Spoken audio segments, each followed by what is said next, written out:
paragraph 20 says, ilan sa kanila ay sina. Ilan sa kanila. Ibig sabihin, partial lang po ito. Hindi po ito kompleto. Yes or no? Yes, Your Honor. Hindi kompleto. Pakisabi nga po, hindi po ito kompleto. Yes, Your Honor. Hindi kompleto. Meron pa. Meron pa po. Sinabi mong hindi kompleto, ilan sa kanila? Meron. Ang gusto ko pong tanungin sa inyo, pwede ho bang bigyan nyo na po kami ng kompleto na listahan?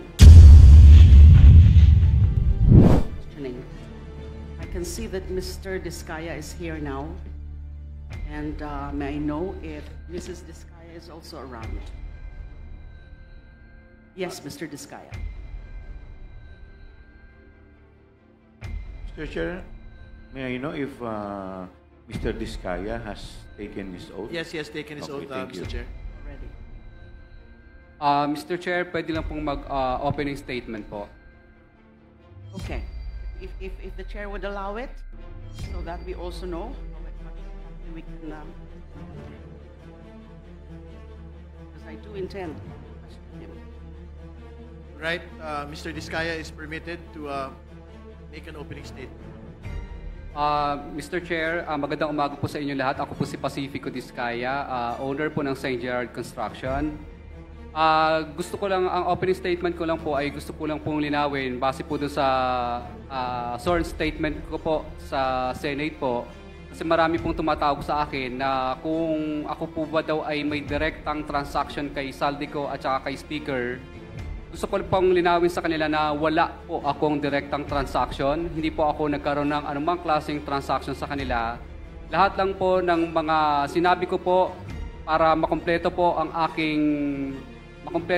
aking sworn statement ay kaya nabanggit po ang mga pangalan na yun dahil yun po ang madalas na sinasabi ng mga kausap ko po ng politiko. Na binabanggit nila na kailangan ibigay mo na kaagad yung obligasyon kasi pinakukuha na ni Saldico at saka ni Speaker. Ganun po lagi ang madalas nilang sinasabi. Or yung ibang salita para malinis pakinggan, pinakukuha na ng taas yung ganito. So, marami pong pagkakataon sa mga nabanggit ko na madalas po nilang gamitin po ang pangalan po ni Saldico at saka ni Speaker. Kaya nga po, ako po ay gusto ko iparting din kay Speaker po at saka kay Saldico na baka po nagagamit lang po ng mga politikong ito ang inyo pong pangalan. Kumbaga, para makakuha o ano po maklaseng bagay. Pero wala po akong direct na unawa or capacity na masabi na talagang kay Speaker po napupunta yon o kay Saldico. Kundi yun lang po ang mga binabanggit ng mga politikong nakakausap ko. Para daw po kay Saldico at Speaker. Kaya sa akin po, mas mabuti po na naiparting ko po kay Speaker at saka kay Saldico na wala po akong direktang transaction sa inyo. Ito po ang mga naririnig ko lang po ng mga salita mula po sa mga politiko na namumuwersa at namimilit na minamadali na po yung obligasyon dahil dadalhin daw po sa inyo. Yun po ang reason. Pero transaction sa kanila, wala po. Thank you po, Your Honor. Yan po ang opening statement nyo. Yes po. Kasi yan po ang kadalasang tinatanong ng iba pong mga kaibigan lang din po. At yung kinaklarify nyo po kanina would pertain dun sa mga sinabi mo dito sa sinumpaang salaysay na sinabit ninyo sa Senado. Yes po. Ito po yun. Ito po yun. Ayun? Opo, kasi lumalabas po na sinasabi nila na ako daw ay nakadirektang transaction ko si Speaker at saka si Saldico, which is wala naman po talaga. Ang nandito po na nakasulat sa akin pong salaysay ay naririnig ko po na madalas pong sinasabi at pinagyayabang ng politiko na ibibigay po sa Speaker daw o kay Saldico yung obligasyon na hinihingi nila. So ang clarify nyo lang po sa amin ngayon is yung nasabi mong no personal knowledge o wala kang diretsong transaction. Access. Yes po. Or access. And Yes when po. you say access, physical access, personal access, nakausap, naka-meeting, nakausap sa telepono, in person. Yes po, opo. Yun po ang kinaklarify nyo. Opo. At Pero yung iba mo yung sinabi dito, tungkol dun sa pagpangalan sa kanila. There are several. There are few paragraphs here, several paragraphs na nababanggit yung pangalan ni Representative Saldico and also the Speaker. Di ho ba? Pero lahat po yung mga sinasabi nyo dito, yung mga tinuturo nyo na kung sino ang nagpaabot sa inyo o nagsabi sa inyo na yung mga mga ano na yon, mga komisyon na yon ay para sa kanila. Totoo pa rin po ito. yes po, Your Honor. So, meron ho ba kayong iwalay na sinumpaang salaysay na balak niyong isubmit sa committee, infracom ng House of Representatives? Kasi ito nga po ay sa Senado, correct? Na-submit niyo po ito. And it was part of your testimony before the Senate, correct? Yes po. And now you're here before us, personal appearance, and you took your oath earlier. Do you intend to execute a separate statement or sinumpaang salaysay? Or are you going to also adopt this sinumpaang salaysay as submitted to the Senate September 6, noong Sabado lang po? Hindi po. Ito pa rin po ang sworn statement ko. Meron ka pong sworn statement. Ito pa rin po, yung Ito ginamit pa ko po rin. sa Senate. Ito pa rin ang gagamitin natin para itanungin kayo. Opo. At ulit, ipaulit sa inyo na nanunumpa kayo, sumumpa kayo para isiwalat ang katotohanan, ang buong katotohanan. The truth, but not the whole truth, but nothing but the truth. Opo, Your Honor. Naintindihan niyo po yon, Opo, Your Honor. whole truth. Opo, Your Honor. Kaya ko po tinatanong yan kasi dito nga po sa sinumpaang salaysay ninyo, mag-asawa. By the way, nasaan po si Mrs. Diskaya? Ngayon po, nagpapalpitate po yung puso niya at saka bumagsak po yung insulin niya dahil sa nangyayari po. Dahil siyempre po, nag-aalala po siya sa kanyang buhay. Plus, inaalagaan po niya yung 4 po naming anak kasi yung 4 po naming anak is suffering for, ano din po, So nasa ADHD. bahay lang po siya o nasa Opo. ospital? Sa bahay po. Meron ho ba yung medical certificate to show us na ganun nga ang kanyang kalagayan? Wala po pang mapapakita pero may pinadala po ang misis ko na ano po, letter po dito. Kaya ko po in-emphasize yung the whole truth. Nothing but the truth. So, hindi maiwasan ang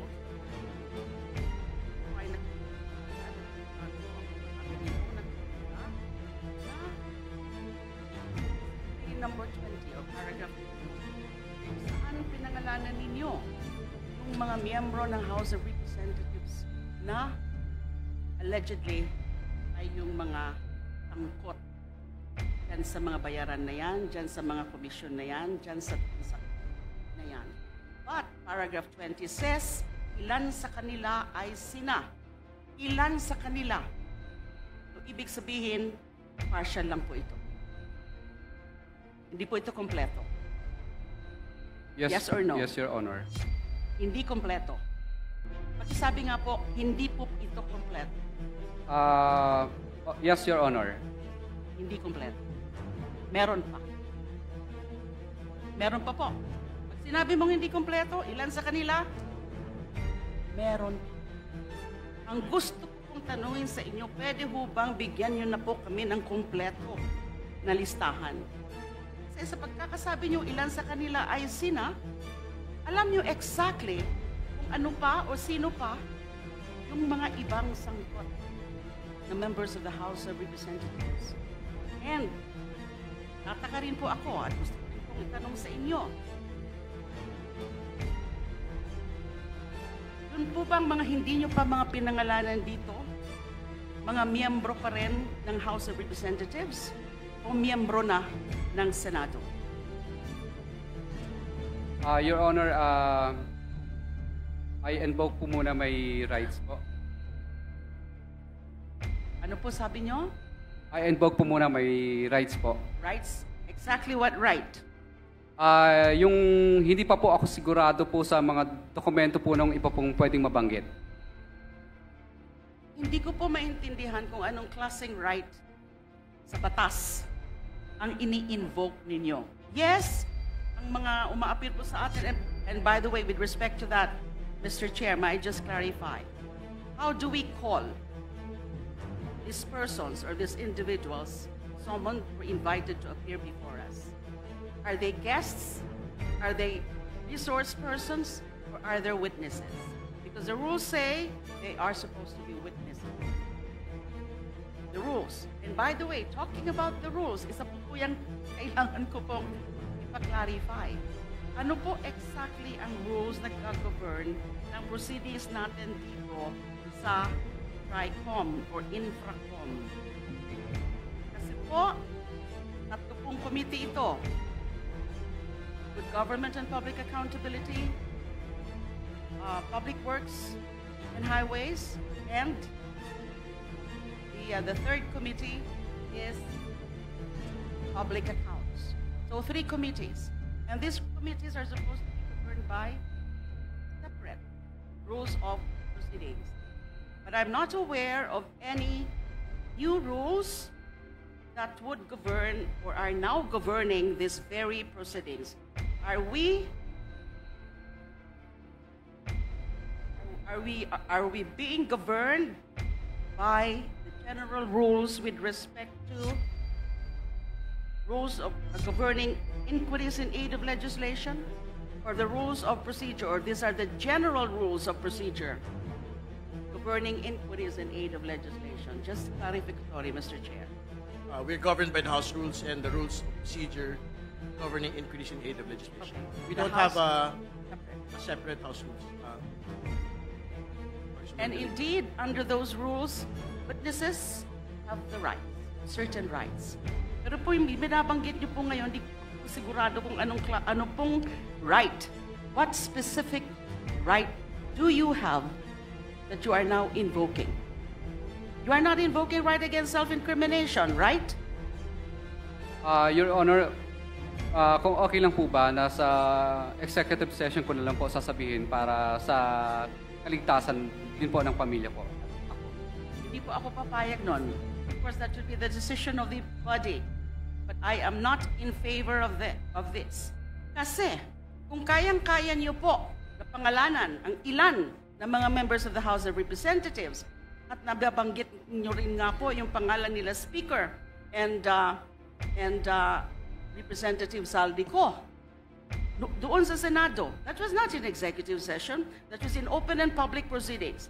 I do not get it. I do not understand kung bakit all of a sudden you will be asking for an executive session dito po sa harap ng miyembro ng committee ng House of Representatives. That is quite unfair, and I don't think that is sanctioned by the rules.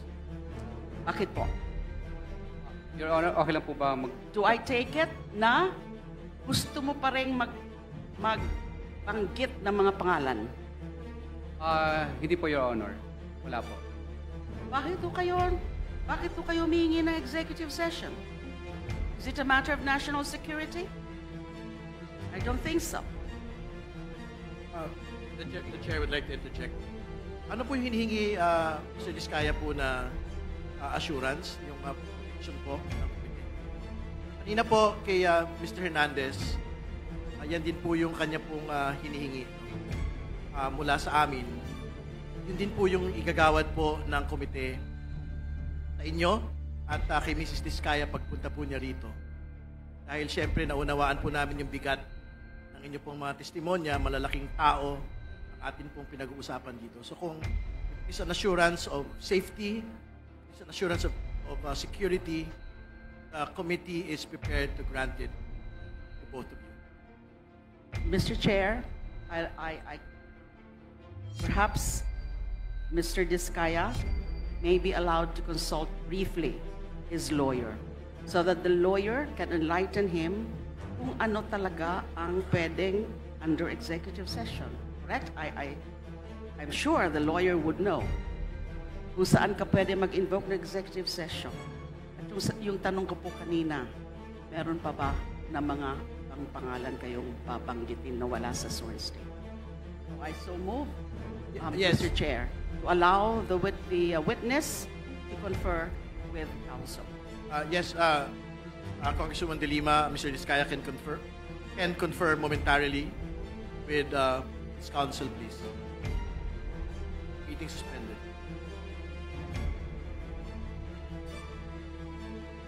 Mr. Chair, isang tanong lang.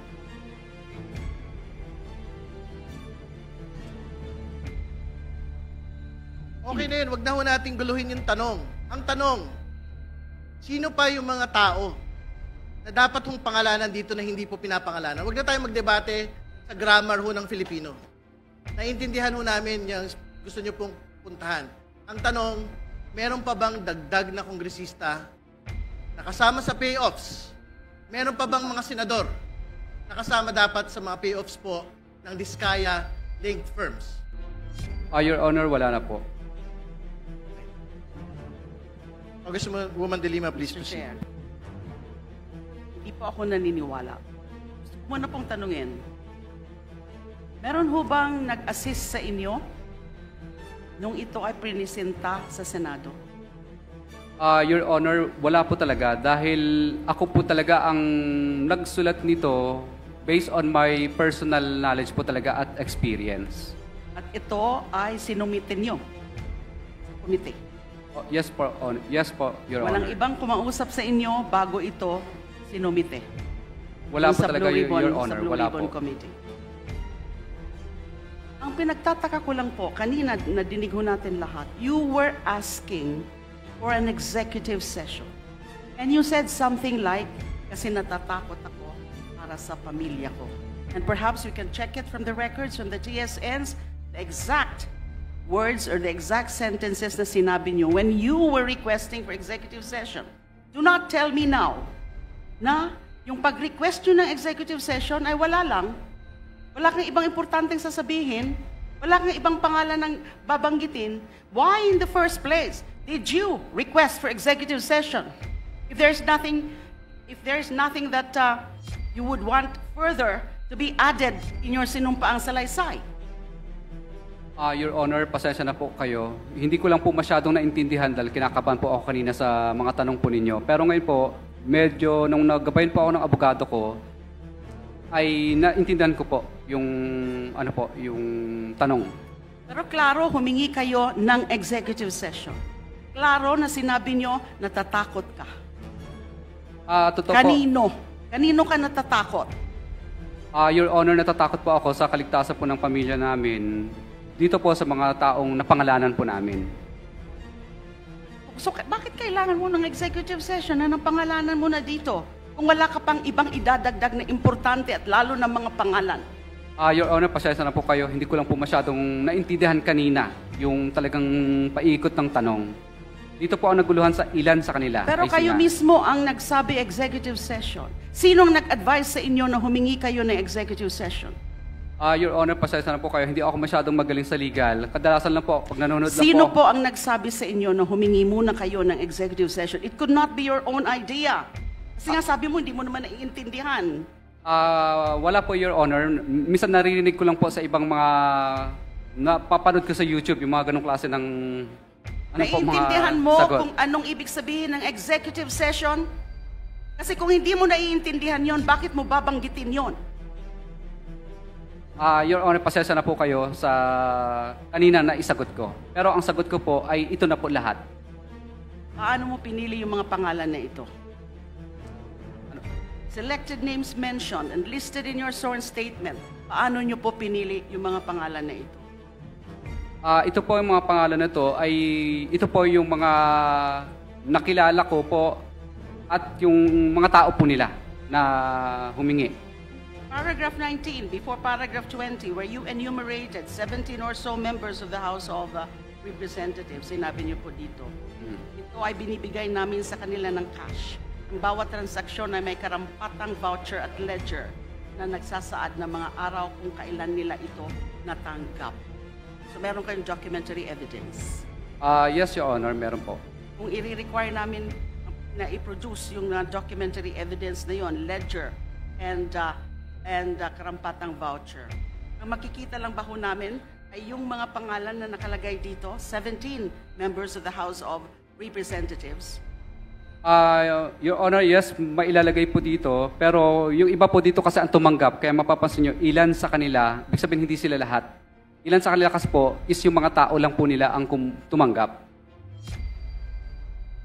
Hindi pa rin po ako satisfied tungkol sa bakit kayo in the first place humingi ng executive session. If you don't answer it properly, you'll be nearing a citation for contempt. Your Honor, hindi ko po masyadong naintindihan yung yung tanong po kanina. Because kasi kinakabahan po ako. it's a very relevant question, but you refuse to answer. By just saying that, na kinakabahan kayo. But it could not have just popped up from nowhere. Yung tungkol sa executive session. Kung hindi po pinag-usapan nyo na po ito ng inyong lawyer at kung sino man na humingi ka muna ng executive session para masabi mo yung buong katotohanan.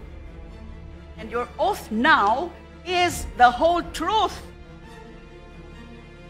Your Honor, pasensya na po kayo. Pero ito po, ang nakasulat na po ito na po lahat yun.